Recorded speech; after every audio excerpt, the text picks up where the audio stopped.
life demands that you pick up the pace. If you don't pick up the pace, you're going to be left behind. I'm amazed at the people that lack the flexibility to pick up the pace. They just get in a rut. I stroll down here and I'm gonna stroll back. I'm gonna stroll over here. I'm gonna stroll over there. One of the most amazing things about the disaster at Malaysia is that when it happened, everybody had to pick up the pace. All the news media had to pick up the pace. They were booking night flights and flying over here and flying over there. Somebody had to work overtime, won't be home for 3 days, typing in the middle of the night, research going on, because when something happens, everybody gotta pick up the pace. That's why I can't deal with people who cannot pick up the pace. Don't be strolling when I got a 911 on you. I need people who can pick up the pace. Slap your neighbor and say, pick up the pace. Something is about to happen. Pick up the pace, something is about to happen. Pick up the pace, something is about to happen. Pick up the pace, something is about to happen. Pick up the pace, something is about to happen. Pick up the pace, something is about to happen. I came to tell the young people, pick up the pace, pick up the pace, pick up the pace. Something is about to happen. The danger of low expectations. I would rather aim for the stars and not hit them than to not aim at all. I would rather go after it and not get it than not go after it at all. I'd rather try and fail than not try at all. I don't want to live with the idea, wonder what would have happened had I done more with my life. I'm going to go for it, come hell or high water. I'm going after my destiny. Touch your neighbor and say, run. You got to run after your destiny. You can't stroll after your destiny. You can't walk after your destiny. You got to run. Somebody holler, run.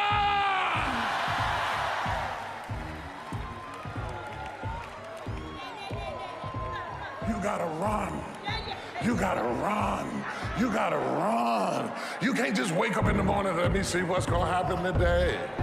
I don't know what I'm going to do. I don't know what I'm going to wear. I don't know what I'm going to cook. I don't know where I'm going to go. I just woke up. Oh, you should stay in the bed. Give the day to somebody who's going to run after their destiny. Give the day to somebody who has a plan, who has a strategy, because success is never an accident. And if you don't want it, get out of my way. Because there are some people who want to do something with their life, who will run. Paul writes to Timothy and says, I fought a good fight. Letting him know, being me is not easy. It's not for the faint of heart. It's not in my suits. You can get suits like me, but they won't make you stand like me. I fought a good fight, baby.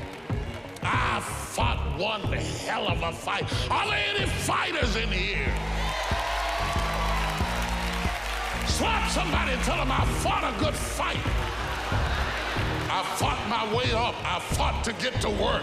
I fought to get up on my feet. I fought to stand. I fought to carry on. I fought to love. I fought to live. I fought to get out of the bed. I fought with my fears, my doubts, my anxieties, my insecurities. I fought with haters, liars, backbiters, and betrayers. I even had to fight with family.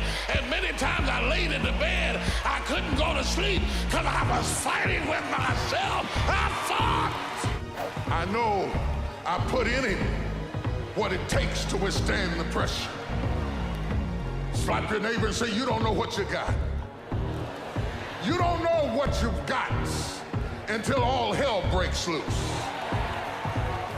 You don't know what you can take until the pressure is applied to your life. You don't know what you can endure until people stab you in the back and walk away from you. You don't know how much courage you have until you've been under fire and under struggle and under tribulation.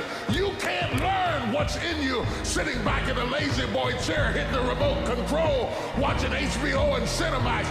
But when all hell breaks loose,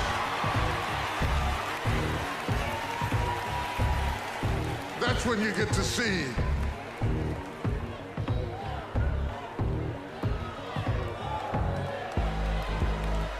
what you got. Touch your neighbor and say, I'm made of something.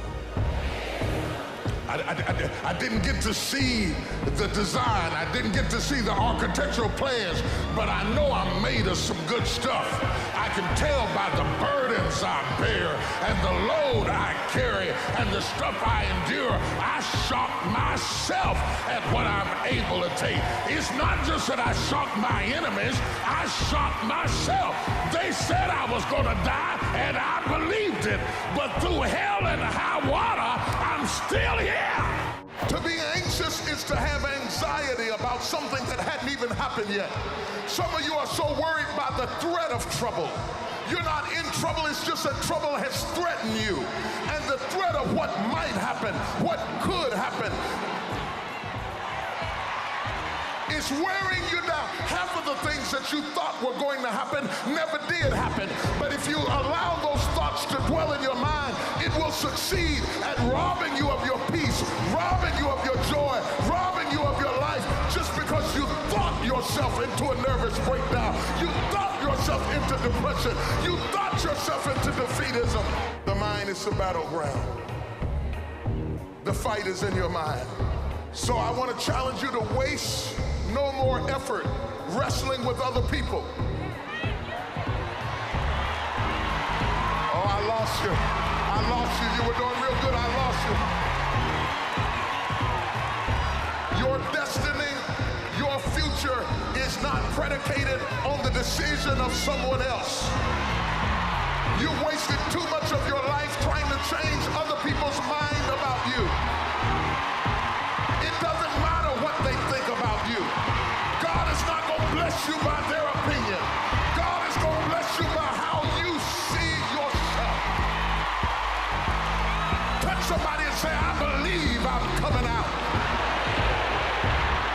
I don't know how long it's going to take. I don't know what I'm going to have to go through. I don't know what I'm going to lose along the way, but I still believe that I'm coming out. I've been broke, I've been busted and disgusted, but I still believe that I'm coming out. I'm locked up in prison. They say I'll never get out, but I still believe that I'm coming out. I'm coming out if I don't have nowhere to stay. I'm coming out if my husband married somebody else. I'm coming out if I don't have no job. I'm coming out.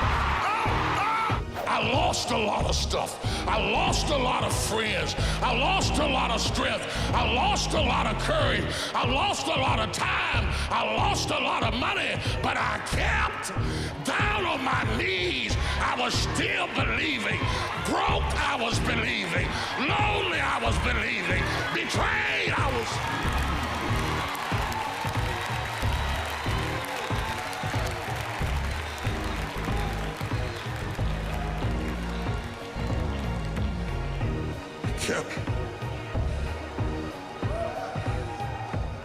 Touch 3 people and tell them, keep the faith, keep the faith. If you lose a job, keep the faith. If you lose a spouse, keep the faith. If you bury your child, keep the faith. If you have to downsize, keep the faith. If you have to move in with your mama, keep the faith. If you're at your wit's end, keep the faith. If you have to catch the bus, keep the faith. If you have to thumb, keep the faith. If you get sick, keep the faith. If you lose your kidneys, keep the faith. If you got heart trouble, keep the faith. You might not get a new heart, but you gotta keep your faith. Have you ever noticed that when your faith is the strongest, you come up under the greatest attack? Because every time the devil senses that you're about to walk into who you be, he knows next you're going to do something. And he's trying to stop you from doing it. Slap somebody and say, just do it. The enemy is trying to stop you from doing it because every time you have a being moment, he tries to detour you, because as soon as you figure out who you are, you're going to do exploits. Slap somebody and say, I got something to do. That's why all hell is breaking loose in my life. I got something to do. That's why I keep going through storms and setbacks. I got something to do. That's why I keep getting sick in my body. I got something to do. That's why the devil keeps bringing up my past, because I got something to do. That's why he's trying to break my heart, because I got something. Oh, do you hear what I'm teaching this morning? Shake your neighbor's hand and say, I got something to do. To be planted is destiny concealed. To have increase is destiny revealed. So when you plant a seed, you don't plant it as if the planting were the final destination. You plant it and you can't see it anymore. Its destiny is concealed in the hopes that ultimately it will become a stalk of corn or an apple tree or whatever it was you planted, and in between the destiny concealed and the destiny revealed is something we call watering. And I thought, as dynamic as the text may be, to grapple with the notion of being planted and to grapple with the notion of having increase seems totally irrelevant if we don't stop by the station of watering. Because watering is the last step before increase. It is the transition point between what is concealed and what is revealed. And without the benefit of watering, the destiny will die in the ground, never reaching its potential simply because it has never been watered. And I thought I would ask you this morning, have you ever been watered? I'm reading somebody's mail right now. You cannot embrace what I'm about to teach if you don't understand that you have been planted. You didn't grow wild. You didn't just happen. You weren't just an afterthought. You didn't just come to be. You were planted. The sperm cell that created you outswam all of the millions of other cells before you had a Bible. Before you had a Bible, before you had a hymn book, you were already in a fight, and that cell outswam all the rest because you have been planted.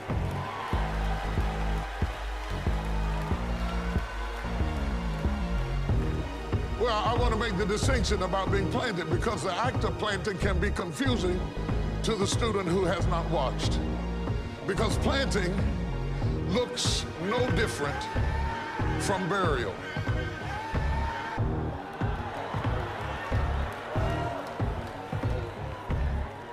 In order to do either one of them, you got to do some digging.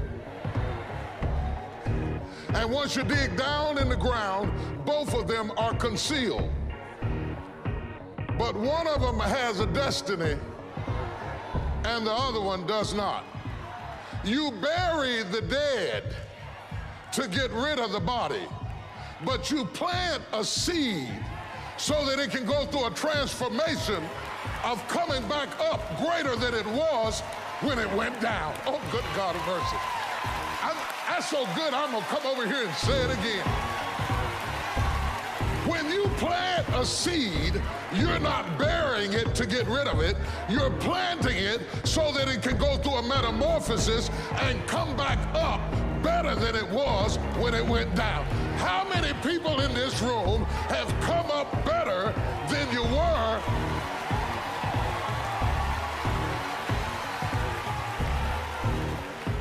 I'm better. I'm better. I'm better than I was when I went down. It was good for me that I've been afflicted. For had I not been afflicted, I would have never known the glory of God. I'm better for it. I didn't like it, but I'm better for it. I couldn't see down there, but I'm better for it. You see, I was planted in a dark place where my sight didn't work for me, but I'm better for it. Every time you go through something dark and you can't see your way out, remember you've been planted, not been buried, and when you come up,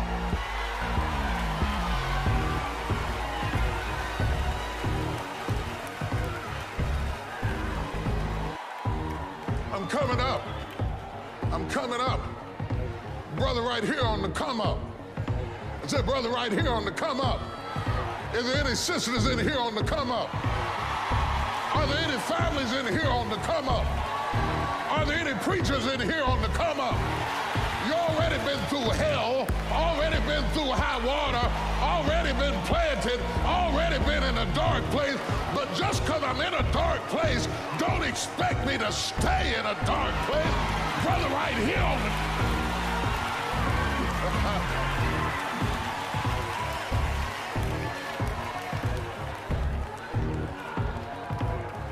Write yourself a note. I have not been buried. I have been planted. I may be underground, but I'm not buried in this mess. I'm planted in it. I'm planted in it. And if I'm planted in it, expect me to come back up again. And when I come back up, you won't recognize me because I'm going to be transformed by the experiences that I have endured. When you talk to women about birth, they immediately think about being mothers, but I didn't come to talk to you as mothers. I came to talk to you as babies who have outgrown the parameters of the womb that you live in. I came to talk to you as living creatures who have found restrictions in the place that you once found nurture and nourishment, and found yourself imprisoned by narrow thinking people and narrow thinking circumstances and narrow evolving predicaments. I came to tell you that you cannot feed in one realm and stay in that realm, that if you get enough on the inside of you, you will find a discomfort in staying in the dimension that you once lived in. And I came to prepare your hearts and minds. If you're not prepared to go through some bloody stuff and some dirty stuff and some stinky stuff, you don't want to keep feeding on this kind of word, because if you feed on this kind of word, it will open up your mind and open up your thinking and open up your ideas and open up your concepts until all of a sudden you are uncomfortable in what you were once comfortable in.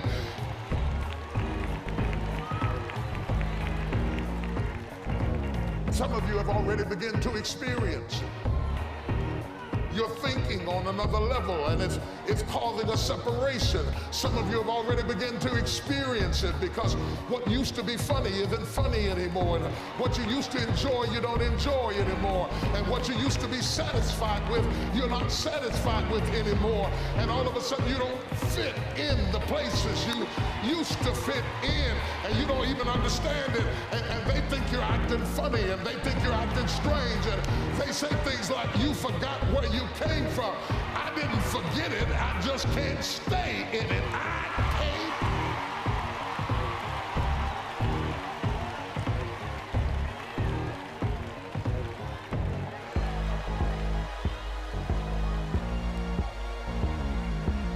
Tweet that, I got to get out of here. I got to get out of here. I got to get out of here. I got to get out of here. I got to get out of here. I got to get out of here. I've got to get out of here. You tell your twin you can stay in there if you want to. This might be okay for you, but I got to get out of here. Even if I have to fight my way out like Jacob and Esau, I've got to get out there. If I've got to pull and tug, I've got to get out. I've got too much vision to stay in this rut. The hardest thing to do, the hardest thing to deal with, the hardest thing to manage, the hardest thing to put up with is transition. The thing we hate the most is transition. We hate it because it takes us out of our element. It takes us out of our comfort zone. It takes us out of the place where we are secure and sure, and we've learned how to manage and control everything. You cannot control everything when you are in transition. It is what it is. It happens like it happens. I can't get my hair done and do it. I can't be pretty about it. I got to come out any way I can. I'm in transition. I can't meet with the board or talk to the committee or get everybody to approve it. When my water breaks, get ready. Here I come. If it's under a tree, if it's under a bush, if it's against the wall, when the water breaks, that's my sign. Here I come. Touch your neighbor and say, move. Move. move. I'm grown out of this spot. Move.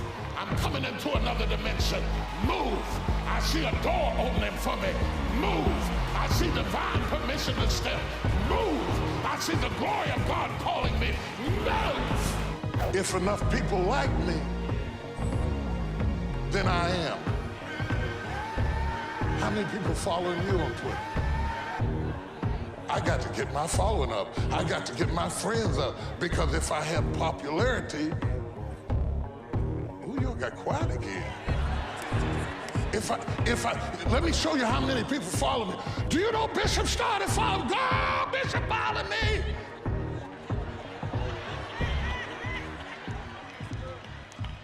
So I am because of who follows me, who likes me. Popularity-based identity. Ooh. Performance-based identity. If you do this, you'll be the Son of God. If they like you, you'll be the Son of God. If I give you enough possessions, you'll be. Now, let me show you something. I'm teaching just do it, okay?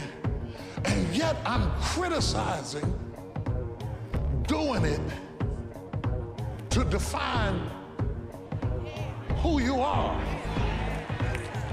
Well, I'm confused. Should I do it or not do it? You just said just do it, and then you turned around and said not to define myself by what I do.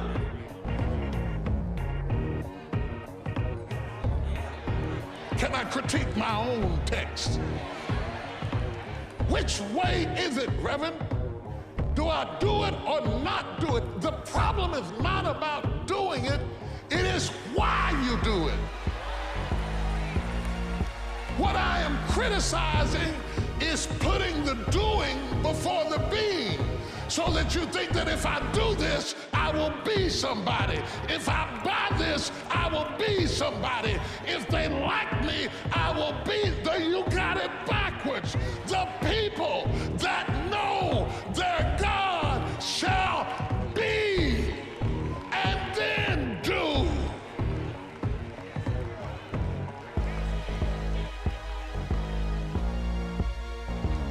And because your doing doesn't come from the deeper place of being, it hasn't worked for you.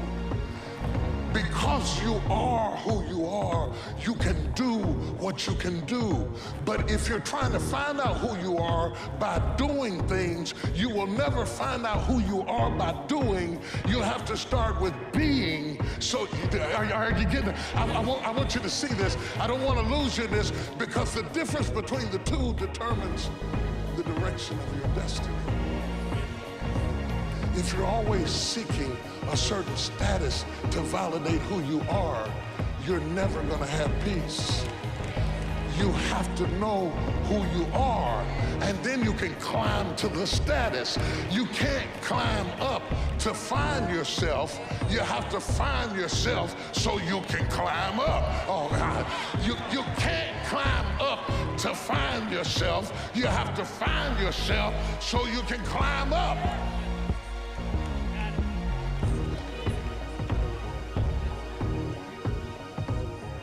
So you can be who you are before anybody knows who you are. So that means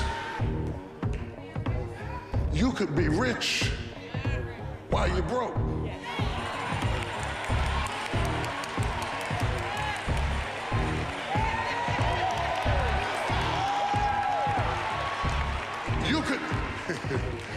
You could be healed while you're sick. You could be loose while you're bound. It does not yet appear what you shall be. It hadn't showed up what you shall be. But you got to be it before you can get it. Woman, thou art. I know it looks like you're tied up. I know you've been bowled over for 18 years. I know conditions don't validate you, but let me tell you about who you are. You are loose. Not gonna be loose, not shall be loose. You're loosed on the inside before you're loosed on the outside. I'm delivered right now.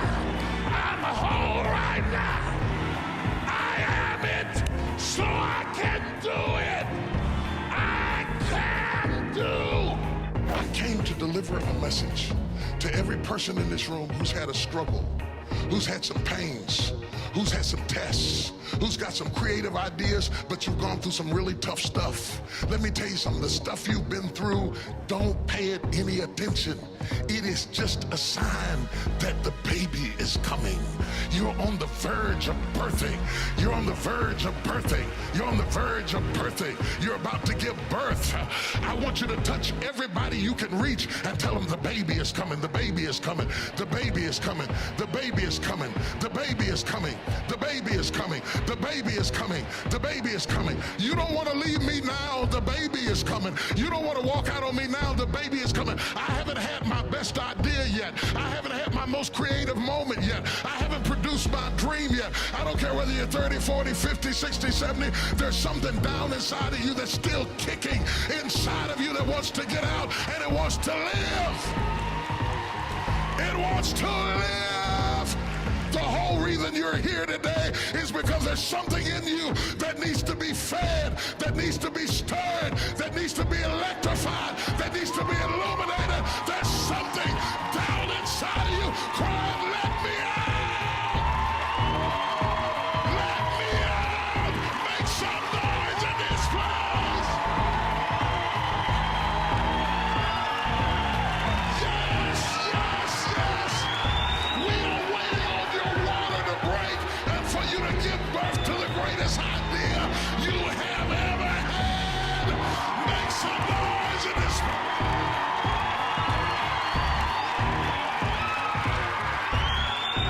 Anybody who left you is going to miss it.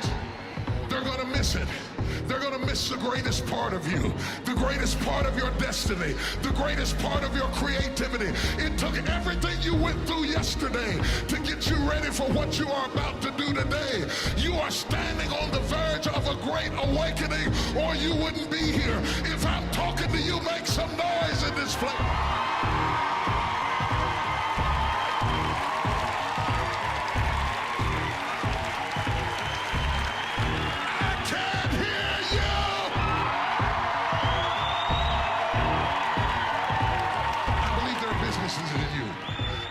In you, concepts in you, books to be written, paintings to be drawn, concepts to be birthed, ideas, creative concepts. There's something that you could do, that you could think in your life that would radically change your life. Somebody could take the hand you've been dealt and win with it. Same circumstances, same ideas. They would do it through what they thought about your life. But we don't need somebody. Because we got you. We got you. You're the one. You are the one. I want you to join hands with somebody for just a minute. I'm telling you right now, if you are going to birth your dream, your calling, your passion, and the second half of your life, you can't draw back when life gets tough. You've got to stand up to it and push. Get that person by the hand, because there's something inside of them that is about to happen. Squeeze their hand. And when I count to 3, I want every man and every woman that's got a concept, that's got an idea, I want you to push with all of your might until dreams and concepts and ideas start to birth out of you in the middle of the night. You're going to need pens and pads by your bed tonight, because you're going to have to get up in the middle of the night and start writing down all the stuff that's going to start coming out of your spirit when this day is ready. Are you ready?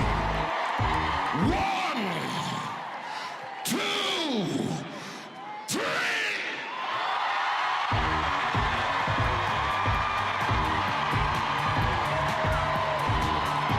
If you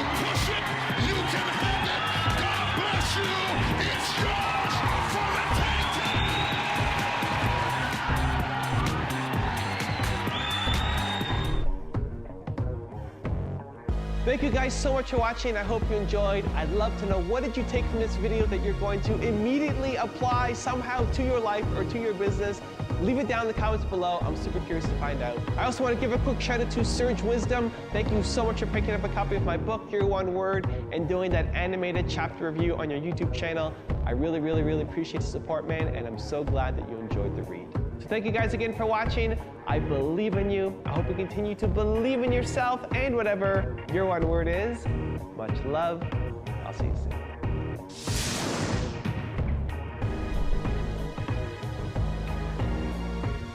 Always go to something bigger than yourself. I'm wondering if you've been defeated because you have been giving yourself wholly to something that was too small to hold you.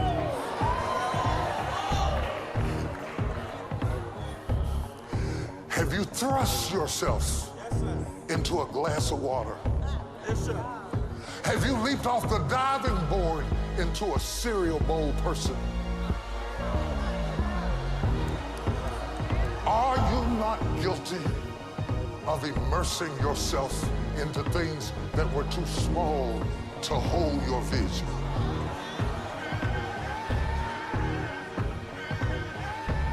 Oh my God, this is so good I'm gonna get the CD myself. Jesus sent him to throw himself into something that was bigger than his condition. And he had to go to get to it. He had to get out of his comfort zone. My problem is so many times you've thrown big ideas at small people. You've given big commitment to cereal bowl people. And you're trying to get your sight back from a source that's too small to support what you're willing to put in. Is your investment bigger than the bank? You should see the way you're looking at me. Is the reason you keep being disappointed by people is that you have wholly thrown yourself into something that was too small.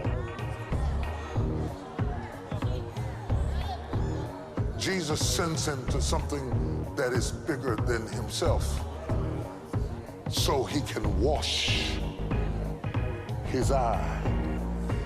Are you trying to take a bath in a bowl?